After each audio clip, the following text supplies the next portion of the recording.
j'espère que vous allez bien. Bienvenue sur ma chaîne Capucinette. Pour ceux et celles qui ne me connaissent pas, je suis Smaïka, mais ici on m'appelle Capucinette. Je parle de livres sur Instagram, sur Facebook et sur YouTube. Aujourd'hui, je vais vous présenter mes lectures de janvier. En tout, j'ai lu 7 livres et parmi ces 7 livres-là, il y a des livres que j'ai aimés et il y a des livres que je n'ai pas aimés. Les voilà. Ce que je vais faire, je vais vous parler des livres que j'ai le plus aimés et après, je parlerai des livres que j'ai le moins aimés durant le mois de janvier. On commence maintenant.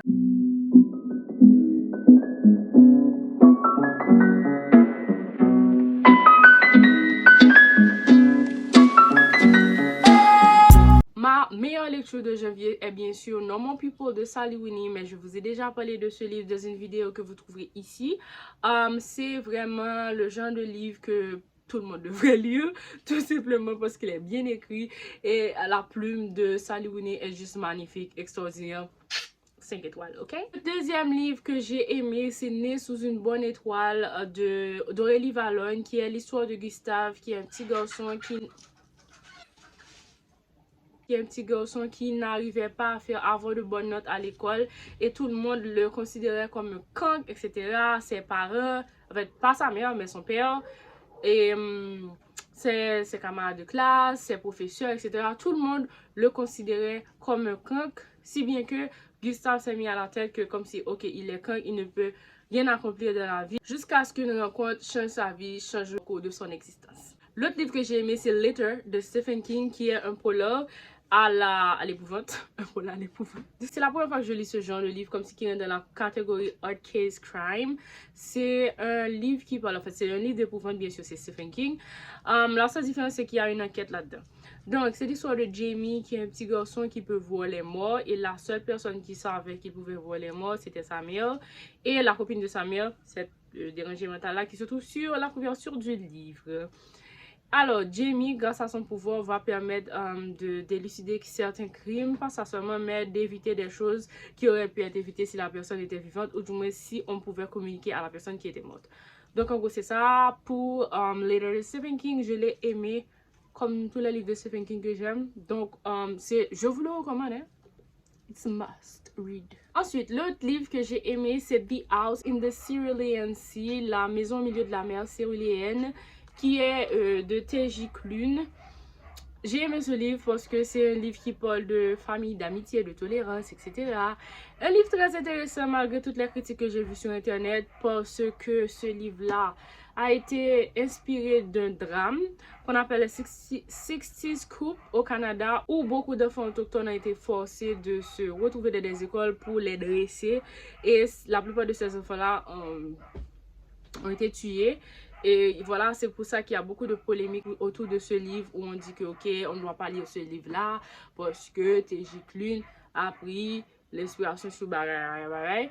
Mais en gros, je ne l'ai pas lu pour, l'inspiration, je l'ai lu pour l'histoire. Et en général, pour l'histoire, c'est bon, c'est un bon livre. C'est un bon livre parce que je me suis même pas rendu compte qu'on avait pris comme exemple, ou du moins comme source d'inspiration, le drame de 60s Coup là-dedans. Et voilà, c'est ça en gros pour The House in the Cerulean Sea. Je l'ai aimé, c'est une lecture plutôt longue je trouve, mais agréable. Ensuite, j'ai lu 7 Days in June de Tia Williams. Beaucoup de personnes ont aimé ce livre, mais malheureusement, moi, je ne l'ai pas aimé. Je ne sais pas pourquoi. En fait, je sais pourquoi. Déjà parce que la romance est juste pas réaliste du tout. Comme si qui se rencontre qui fait connaissance pendant 7 jours seulement et tombe amoureux et puis 15 ans sans se parler et ensuite 7 jours encore pour retomber amoureux. I mean, c'est juste pas naturel du tout et non réaliste cette histoire d'amour. C'est la première chose et puis il y a des... En fait, en gros, l'histoire est nulle pour moi, mais pas pour d'autres. Comme si vous pouvez lire le livre et vous allez aimer, mais pour moi, l'histoire était juste plate. I didn't like it at all. Ensuite, l'autre lecture, c'est The Reading List de Nia Saranisha Adams. J'ai pas aimé ce livre. Je n'ai pas aimé ce livre parce que le livre n'est pas bon. Non, je ne l'ai pas aimé tout simplement parce que habituellement, je remarque que dès qu'un livre parle de livre, ça devient boring à la fin. L'auteur doit vraiment capter mon attention pour que je puisse apprécier le livre à sa juste valeur. Et puis ça, c'est la première chose. La deuxième chose, c'est qu'il y a des thèmes hindi, la langue hindi qui est utilisée à plusieurs reprises dans le livre et c'est en anglais. Déjà, hindi, anglais, mix, not good for me. Donc, ça a rendu ma lecture difficile. Donc, c'est pour ça que je n'ai pas aimé ce livre. Et puis, je n'ai pas pu m'attacher aux personnages parce qu'il y a beaucoup de personnages et l'auteur jongle en deux époques. Par exemple, 2017, 2019, etc. On se paye là-dedans. Mais n'empêche que sa plume est bonne et que quelqu'un d'autre peut aimer sans problème. Là maintenant, on va parler de ma pire lecture du mois de janvier 2022. Et là, je sais qu'il y a beaucoup de personnes qui peuvent me lapider pour ça. Et cette lecture est tout simplement Ugly Love de Colleen Hoover. Je n'ai pas aimé ce livre du tout. Like, du tout. Si j'avais lu ce livre lorsque j'avais 16, 17, 18, 17 ans, peut-être que j'aurais aimé le livre. Mais là maintenant, je trouve que le livre est juste nul. Déjà, je ne comprends aucun des personnages. On commence par Miles, ensuite Ted, ensuite, bon, Rachel, on n'en parle pas. Mais Miles et Ted, les deux personnages principaux, sont deux personnages à problème. Miles mérite une thérapie, Ted aussi mérite une thérapie et elle n'a aucun self-respect. Ça m'a dérangé durant toute l'histoire. On parle de romance, moi je ne trouve pas que c'est une romance, je trouve plutôt que c'est une histoire entre deux friends with benefits, nothing else, ok? Après ça, je ne peux pas vous spoiler, je ne sais pas si je vous ai déjà spoilé en vous disant ça seulement, mais en gros c'est ça, c'est ce que je pense. Pour Ugly Love, c'est juste zéro barré. Pour le mois de février, je vais lire je vais relire It Ends With Us. Je l'avais déjà lu en 2016. Ça fait quelques temps. Donc maintenant, je vais relire, je vais voir ce que j'en pense parce que je vais lire ça avec de nouveaux yeux. On va voir. Anyway.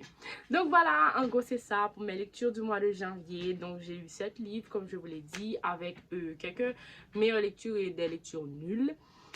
C'est ça en gros, je voulais seulement vous partager ces lectures là. Et vous, qu'est-ce que vous avez lu pour le mois de janvier? J'aimerais bien savoir.